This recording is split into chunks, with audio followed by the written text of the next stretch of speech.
Imagine, if you can, a major U.S. city demanding that pastors hand over their sermons and their emails, text messages, and other communication with church members.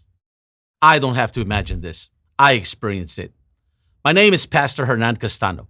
For 20 years, I've ministered at a Houston church called Rios de Aceite, or Rivers of Oil. Our congregation is primarily made up of first and second generation immigrant families from Central America and South America. Many fled oppressive regimes who had stripped them of their God-given freedoms, including the rights to free speech and religious freedom. These brothers and sisters came to America not only to enjoy the hard-earned blessings of freedom, but to pass those blessings down to their children and grandchildren for generations to come. You can appreciate then how shocked we all were when the city of Houston sent a representative to our church one evening, interrupting a Wednesday night Bible study to deliver a subpoena that directly flies in the face of the very freedoms we hold so dear. The city was obviously trying to intimidate us.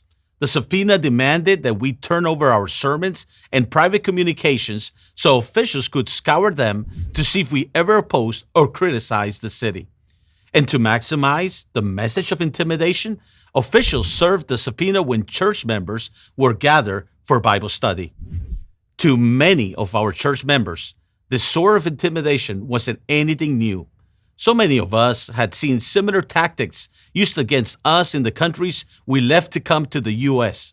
It was incredible to think it could happen here as well. And I wasn't the only pastor the city of Houston subpoenaed. 4 other pastors faced the same threat. Why? Because together we had led a successful citywide effort to restore protections for all Houston citizens in the face of an ordinance that would have forced compliance with the government's views on marriage and human sexuality. The trouble started when Mayor Anise Parker worked with the city council to pass the so-called Equal Rights Ordinance by adding in gender identity and sexual orientation as protected classes in the law. The ordinance posed a very real threat to women, children, free speech, and religious freedom in the city of Houston. Cities like Anchorage, Alaska have attempted to weaponize laws like Houston's to try and force women's shelters serving survivors of human trafficking, rape, or domestic abuse to house males who identify as females in their facility. That deprives women of the safety and privacy they desperately need in these situations, and it takes away the religious freedom of housing ministries that are often run and supported by churches like ours. No one should be forced to choose between violating their conscience or being punished by the government. And yes, that's exactly what this ordinance demanded. I am part of the Houston Area Pastor Council, a multiracial, interdenominational team of pastors who had stood together on issues like this for many years.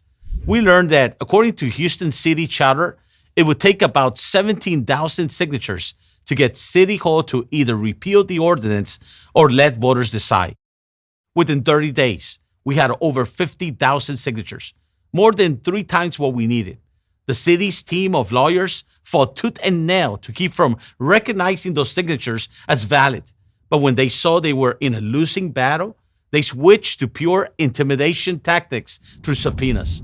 In addition to demanding access to our sermons, the city also ordered that churches hand over their interoffice memos, emails, instant messages, and text messages. Among 17 total forms of communication it spelled out.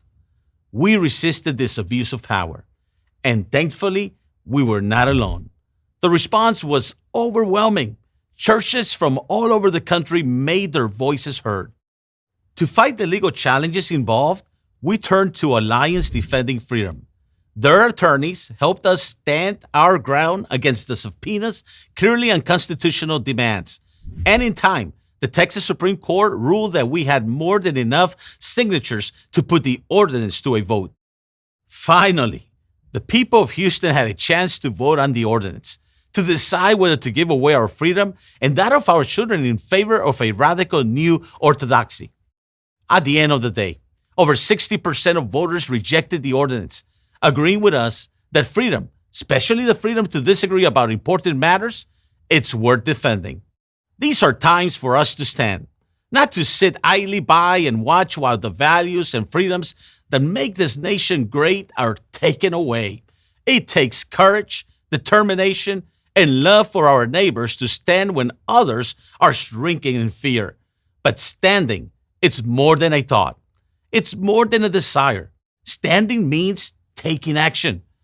Take action to defend your God-given freedoms today by visiting adflegal.org/standforfreedom.